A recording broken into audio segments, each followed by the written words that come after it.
Família, com todo respeito, tá? Eu já posso pedir uma moral logo no início desse vídeo? Tô até sem boné. Por quê? Porque já me passaram o seguinte recado. Tiagão, não dá pra levar um homem de 34 anos a sério usando boné. Mas calvície, pá, calvo, entendeu? Tento esconder. Mas é isso, família, o assunto é sério. Quero pedir uma moral aqui pra vocês, porque Vascaíno ajuda Vascaíno. O Vasco, infelizmente, nesses 5 anos de canal aqui do Vasco em Família, poxa, eu não conquistei um título para comemorar com vocês. Mas eu fiz vários amigos, muitas amizades, família. E vou pedir uma moral para vocês, porque esse amigo criou um canal, já tá com 1.000 inscritos, então vamos ajudar aqui a nossa família, o Vasco em Família, ajudar o meu parceiro Rodrigão, tá na tela para vocês aqui, ó. Vascaínos por amor, é isso.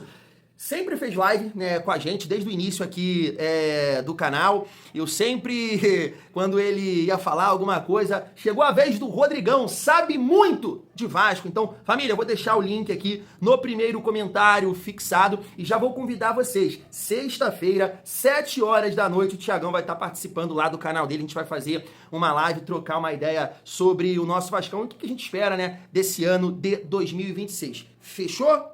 Fortalece lá o canal do parceiro Rodrigão. É nóis, família vascaína. Vamos seguir aqui a nossa resenha. Tem muita coisa pra gente falar. Família, poxa, eu sempre que acompanhei lá o SBT, né, tinha Usurpadora, Maria do Bairro, né, as novelas americanas, mas eu não sabia que novela chilena também é uma mala, é chata, porque eu tava indo pra academia, relaxado, pá, vou lá treinar, hoje, né, um treino de perna, falei assim, pô, olhei pro celular, Alan Saldiva, zagueiro do Vasco, tudo certo. Tá definido. E agora, momentos antes de eu começar a gravar esse vídeo, me vem a ESPN lá do Chile falando que não é bem assim, família. E tem resenha ainda, olha só. Mas a gente vai trocar uma ideia sobre o Alan Saldívia, né, trazendo aqui mais uma vez o Garone, né, que fez ali a sua análise, né, assistiu já alguns jogos e lances desse jogador. Vou trazer aqui uma postagem também que eu tava vendo pra gente trocar uma ideia sobre esse atleta e falar sobre outros jogadores aqui, né, família vascaína. O Vasco tentando movimentar, emprestar alguns jogadores, que é o caso do volante Lucas Eduardo Sforza. Vamos falar sobre o Jair, que tá treinando também. Mais um papo sobre o Leandrinho, PH e GB. Família. Então chega aí que tem muita resenha pra gente finalizar essa quarta-feira. Mas antes, deixa eu te pedir aquela moral. Se não for inscrito aqui no canal Vasco em Família, se inscreve, deixa o like, comenta, raipa o vídeo pra fortalecer o trabalho do Thiagão. Família, vamos seguir a nossa resenha e tá na tela para vocês essa informação sobre o Lucas Eduardo. Tá aí, ó. A Inter de Limeira negocia junto ao Vasco a contratação do volante Lucas Eduardo. O jovem esteve emprestado ao Cuiabá e Avaí em 2025 e não será aproveitado por Fernando Diniz. Família, o Lucas Eduardo, ele sempre foi muito bem comentado, né? Na base, líder, né, capitão, e não tá conseguindo se firmar, né? O Vasco emprestou ele pro Cuiabá, voltou, foi pro Avaí também, não se firmou, e o Vasco não vai aproveitar. Então tá descendo um pouco ali, né, o nível. O Inter de Limeira vai disputar, eu acho que vai disputar, né, o campeonato paulista, já que ele não conseguiu se firmar, né, a nível ali de Série B, né, família vascaína. Então, toda a sorte do mundo aí para o Lucas Eduardo. Falando sobre volante ainda, tá aqui, ó, destacar essa postagem do Jair, família, tá aqui, ó. Iniciando a temporada, focado na recuperação e confiando no propósito de Deus, né? Até o Gabriel Peck comentou ali, ó, craque. Não, o Jair é bom jogador, cara. Eu gosto muito do Jair. Até assim, uma infelicidade, né? Que acabou acontecendo ali no jogo contra o Sport, o lance, o Klaus nem deu falta, né, acabou tirando ele do restante da temporada de 2025, cara, então pra te dizer que, assim, no melhor momento, né, do Jair, fez gol contra o Botafogo, o Jair jogou no 6-0, cara, ele jogou, né, jogou ele e o Tietchan, né, isso, então, assim, num momento legal, contribuindo, meio que encaixou ali, né, no jogo contra o Botafogo, Barros e Jair, o pitbull de mais força física, e o segundo volante de mais qualidade técnica, e aí tem mais uma lesão, e tá voltando agora, né, deve voltar lá pro meio da temporada, mas é um jogador que tem uma boa técnica. Mas é aquilo que a gente fala, né, família? Eu ainda acho difícil o encaixe, tá? Você tem o Barros, que tem muita saúde, aí você tem agora o Thiago Mendes, né, que eu acho que tá na frente. O Jair é muito bom jogador. Aí você vem com o Jair, por exemplo, Barros, Jair, Coutinho. Eu entendo que isso tem muita Não fica legal esse setor de meio campo aí. E aí, por isso que eu falo com vocês assim, é a minha maneira de enxergar futebol. Tudo é uma questão de encaixe. Porque dá pra ter esse meio campo, tá? Mas aí você tem que ter o Andrés Gomes pela ponta direita e no outro lado do campo, né? Um outro atacante talvez com essa mobilidade. Que aí na hora da recomposição, eles vão ajudar essa dificuldade física do Jair, do Thiago Mendes, do Coutinho, você entende? E com um atacante também de mobilidade. Então dá pra fazer os ajustes. Mas quando você tem um Nuno, por exemplo, já tem mais um jogador com uma dificuldade física. E aí, família, estoura lá na defesa. Claro que o estilo do Diniz também complica um pouco, de em vários momentos, né, forçar uma pressão, e a pressão não é bem feita, é lenta, e aí expõe lá os dois zagueiros, que é o que eu falo com vocês. Tem falhas? Tem, mas, meu Deus do céu, bota ali os melhores zagueiros do mundo, que nesse estilo aí vai ter dificuldade, família. A gente vai voltar a falar sobre isso, porque a gente vai voltar a falar do Saldívia. Mas o Jair, né, tem que estar ali à disposição, né? Seguindo a nossa resenha, para a gente destacar aqui essa informação do diário Olé sobre o Sforza. Tá na tela. O São Lourenço busca um empréstimo de Juan Sforza junto ao Vasco. No entanto, o clube argentino está impedido de contratar jogadores devido a uma punição da FIFA. E só avançará na negociação após resolver essa pendência. Poxa, eu tava vendo uma postagem, até esqueci de printar aqui para mostrar para vocês, que o amigo levantou uma coisa interessante, família. Ele fala assim, poxa, o Vasco tem aí o Sforza, tem o Garré, de repente, assim, são jogadores, de repente não, eu acho que são jogadores que esse mercado, né, os times argentinos vão gostar de contar com esses dois jogadores, e o Vasco poderia, sei lá, utilizar como moeda de troca, buscar um jogador mais interessante, um jogador que vai ser útil em 2026. Não sei se tem essa negociação, se tem essa ideia, né? Se o Vasco pensa nisso, né? Pensa nisso, família vascaína. Assim, não dá para contar com o Sforza. O Sforza, ele entra na mesma questão que eu tô levantando aqui. Lento, mole, não dá. O seu 10 é o Coutinho, você não pode ter um volante mole. Um primeiro volante mole, não dá. Não tem a menor condição. O Vasco pagou caro, né, pelo Sforza, mas, família, é um jogador que o Vasco tem que tentar, né? Emprestar, o jeito que eu falei, parece que ele vai ser jogador do Vasco para sempre, né? Tem contrato com o Vasco a perder de vista. E não é o caso. O que eu quero dizer, né, é que assim, o Vasco emprestando mais uma vez o jogador, torcer para que ele possa render e aí futuramente algum time comprar esse atleta. Cara, eu não vejo o Sforza, sinceramente, ajudando o Vasco, família. Eu entendo até o debate, por exemplo, do Maxime. Muita gente fala que não, Thiago, você tá errado, tal, não sei o que, pá, não sei o que.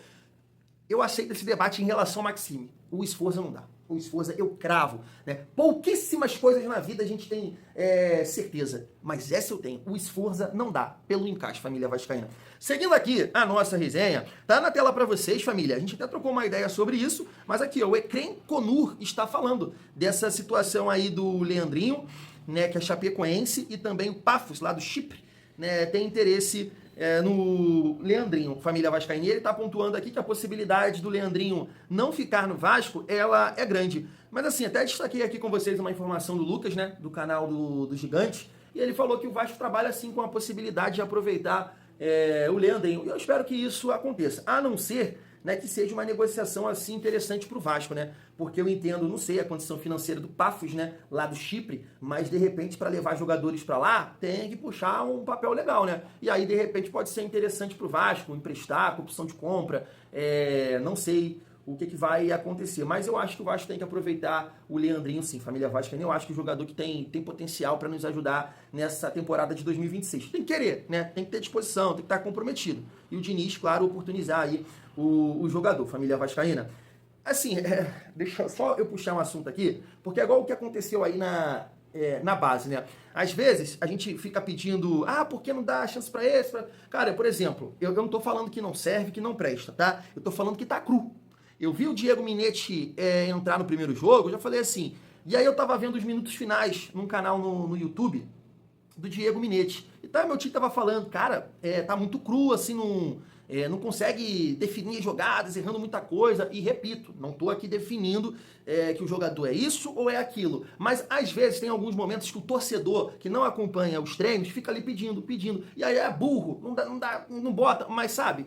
Tem ali, pô, o cara tá trabalhando, o cara tá vendo. E pode ser o caso aqui do Leandrinho. Eu não quero julgar o Diniz ou colocar na conta do Diniz, porque a gente não sabe internamente o que tá acontecendo ali. Será que o Diniz não deu as chances porque o Leandrinho tava de corpo mole? Não tava, né, dedicado? entendeu? Então, isso é um ponto pra gente colocar na mesa, família vascaína. Deixa eu falar com vocês sobre o GB, perdão, eu ia falar do PH aqui também, mas sobre o GB. Tá aí, o atacante GB renovou com o Vasco até 2028. Família, deixa eu perguntar pra vocês. Vocês colocam fé no GB? Vocês acham que o GB pode ajudar o Vasco nessa temporada ou futuramente? Cara, eu acho que o GB tem potencial. Ele é um centroavante diferente, né? Que tem recurso, sabe tabelar, tem uma boa impulsão, né? Fez um gol bonito ali contra o Vitória. E, poxa, cara, eu acho que ele marcaria o gol se o Verratti não tivesse atrapalhado ele naquela bola do Matheus França. Eu acho que foi contra o Corinthians, mano. Eu acho, assim, que o GB tava inteiro na bola, inteira, mas aí vem o Verratti ali, né? Trombando.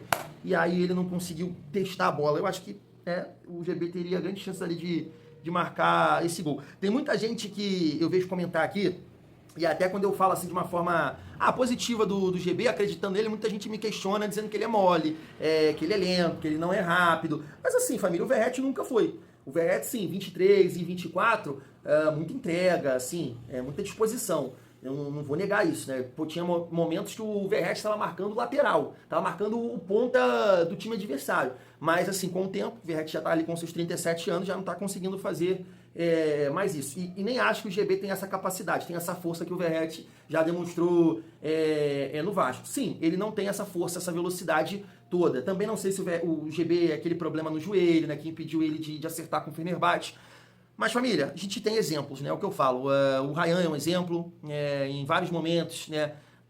A gente criticou, cobrou, não dá, e hoje está aí. Barros também saiu, passou por momentos de dificuldades ali com o Barbieri e tudo mais, né? E ninguém emprestou, empresta de novo, e hoje está aí, é uma referência. Então eu acredito sim, cara, que o GB tem potencial para ajudar como o Ryan e como o Barros vem ajudando dentro das suas condições, né? Não estou querendo dizer que o GB vai fazer o que o Ryan está fazendo, ajudar dentro das suas condições, das suas possibilidades, família.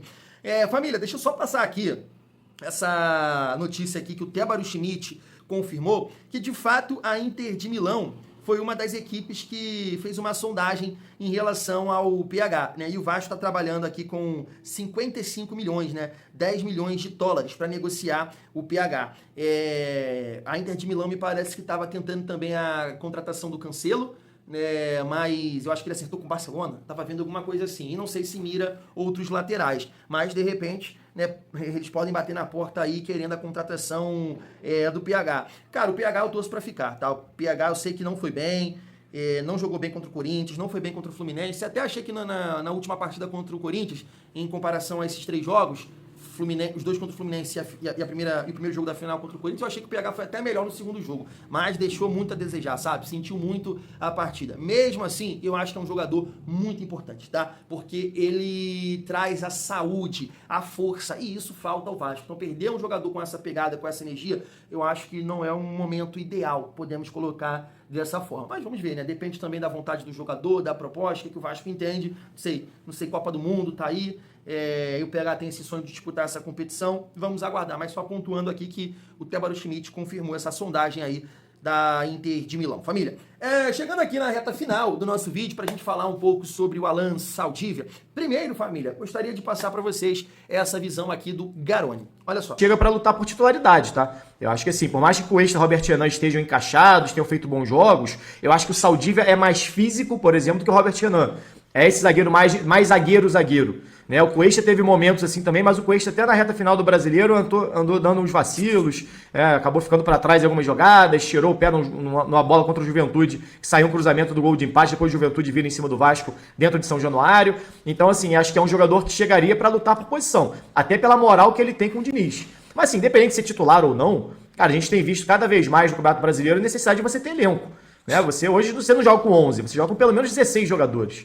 E o Vasco, em muitos momentos da temporada, sofreu quando teve que mexer no time, caía o nível do técnico da equipe e o time começava a ter dificuldade, ainda mais na posição de zagueiro. Né? Então o Vasco hoje, confirmando, não oficialmente, né, informação do Vene Casagrande, que já teve o acerto, falta o Saldívia chegar no Rio de Janeiro, fazer exame, assinar contrato, mas confirmando isso, acho que o Vasco traz um bom zagueiro para entrar nesse rodízio, nessa rotação do elenco, que vai ser necessária ao longo da temporada. Né? Tá aí. Família, eu gosto muito, né, das opiniões do Garoni, sabe muita coisa de bola, de Vasco. Mas, assim, eu acho difícil, né? Assim, ele pode até testar. Ele pode até testar essa possibilidade do Cuesta jogar com o Saldívia. Mas eu acho difícil, né? Porque o Saldívia joga pelo lado direito, né? Como o Diniz gosta de trabalhar essa bola, eu sei que no Vasco, assim, ele se adaptou. O Vasco, né, em vários momentos faz o chutão, faz o bumba, mas pro estilo do Diniz, eu acho que ele prefere, né, jogar com o zagueiro de perna direita, um zagueiro de perna esquerda. Mas assim, é uma possibilidade, apesar do Thiagão achar difícil, família. Mas vamos lá, vamos trocar uma ideia aqui sobre as últimas informações em relação ao Saldívia. Como eu disse, né, na parte da tarde, tá aqui, família, ó, fim da novela entre Alan Saldívia, Vasco e Colo-Colo. As partes chegaram a um acordo, o gigante fechou a compra de 50% dos direitos econômicos do zagueiro de 23 anos. O contrato ainda prevê a possibilidade de adquirir mais 20% ao final do ano. Depois de muita negociação, o desfecho saiu. Saldívia agora é do Vasco. E aí, família, o Nilson Colina, ó, para você ver, no momento que eu printei essa informação aqui, 4 minutos que ele tinha postado, ó. O Colo-Colo irá vender Alan Saldívia ao Vasco da Gama, desde que o Cruz Maltino aceite uma contraproposta feita pelos chilenos, informa a ESPN do Chile. E aí tem essa daqui do César Luiz Merlo. O presidente do Colo-Colo afirmou à imprensa chilena que a diretoria do clube votou a favor da venda de Alan Saldívia ao Vasco.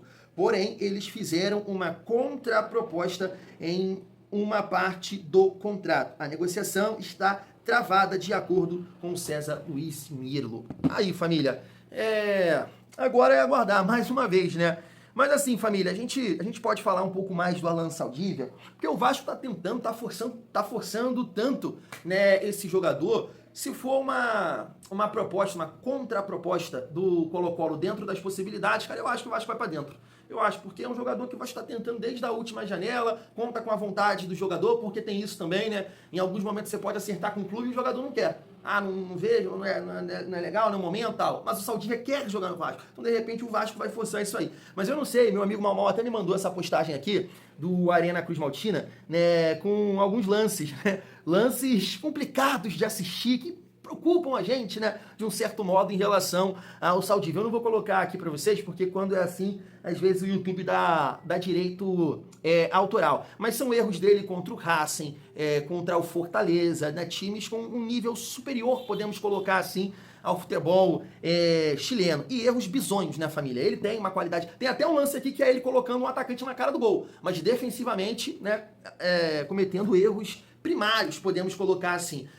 Família, claro que eu não vou definir aqui o jogador por esses lances. O que me preocupa foi a análise que a gente trouxe aqui do Felipe, né? Futebol sem clichê, ele é um scout, né? Que é um jogador muito parecido com o Cuesta e com o Robert Renan, né? Um zagueiro mais técnico do que físico, desse jogo do 1 contra 1, trombada, corpo a corpo. E a gente sabe que o Diniz traz essa dificuldade para os zagueiros que jogam dessa forma, que tem essa característica, porque o Vasco fica muito exposto em vários momentos, né? Até citei aqui a comparação que eu fiz em relação ao Cruzeiro, no segundo jogo contra o Corinthians, do Fabrício Bruno e do Jonathan Jesus, que sustentaram essa condição de jogar com a linha alta, pressionando, porque são zagueiros rápidos e têm um bom porte físico nesse duelo físico, que não é o caso do Vasco, principalmente do Robert Renan. O Cuesta, eu até entendo que se sai melhor nesse contato físico, e me parece que o Saldívia tem esse perfil aí, do Cuesta e do Robert Renan, essa dificuldade, essa deficiência, né? Podemos colocar dessa forma. Mas, família, é aquilo que eu falo com vocês, né? O Mal até citou comigo, o James, ele falou que estava trocando uma ideia com o parceiro dele, né? Que o Fluminense pagou 22 milhões, né? Num jogador que, família, a gente pode dizer que tem uma trajetória parecida com a do PH. Um tempo atrás, né? Assim, recente, ele estava disputando a Série D do Campeonato Brasileiro e hoje está aí, né? Vai disputar a Série A pelo segundo ano consecutivo e foi contratado pelo Fluminense por 22 milhões. Um jogador de 25 anos. Então, assim, a amostra é pequena. O Fluminense se arriscou 22 milhões num jogador que fez uma boa temporada pelo Mirassol. Mas aí foi o que ele falou, eu estava pensando nisso, né? Olha o contexto do Mirassol, focado na Série A, um estilo de jogo de muita intensidade, sem bola, dos jogadores, entrega, disposição, e isso ajuda muito, né? Os dois zagueiros protegem, eles conseguem, né, se comportar melhor, podemos dizer dessa forma, que não é o caso do Vasco. Jogar na zaga do Vasco com o estilo do Fernando Diniz é difícil, não é fácil. Poxa, olha o jogo contra o Palmeiras, coitado do Lucas Oliveira e do Robert Renan, gente. Os caras sendo o último homem ali e bola em profundidade pra Vitor Roque e Flaco Lopes correr. Mas ninguém merece um negócio desse não, pô. Entende? Então tem essa dificuldade. Se o Diniz ajustar isso aí, cara, os zagueiros do Vasco, eles vão crescer. Porque eles não são ruins. Não são ruins. O Vasco começa na zaga infinitamente melhor, na minha opinião, do que começou 2025. Começou 2025 com o João Vitor e Lucas Oliveira, cara. Entende? Então, eu tava vendo o Tim Vicari, sei lá, que eu até aqui me chamaram a atenção um tempo atrás, eu acho que ele participou, eu não vi o vídeo, eu vi o corte, né, apareceu aqui pra mim, ele participou lá do canal Atenção Vascaínos, e falando que o Alan Saldívia, ele é um jogador que vai dar uma possibilidade pro Diniz, por exemplo, jogar com 3 zagueiros, né, aí ter o Saldívia e o Robert Renan com qualidade técnica pra conduzir a bola e tudo mais, o Cuesta ali no centro da zaga, que também tem uma boa técnica, liberando os laterais. É isso, família. A gente vai torcer. O Vasco acertando, né? O Colo-Colo tá com essa novela chilena aí. O Vasco acertando. Claro que a gente vai torcer muito para que o Saldívia possa render com a camisa do Vascão. Mas a gente fica preocupado com essa dificuldade aí do Saldívia. E um outro ponto, família, é que os torcedores do Colo-Colo levantaram, né? Que era um jogador que já não estava mais afim, que não estava comprometido, porque ele já queria sair, o Colo-Colo dificultando e tudo mais. Cara, eu não gosto disso. Mas isso pode pesar em algumas atuações do zagueiro, que deve chegar, né, muito motivado para jogar no Vasco, família vascaína. É isso, pode ser o segundo reforço do Vasco, né? Daqui a pouco deve estar chegando aí o Johan Rojas, né? Deve chegar na madruga aí, família vascaína. Fui!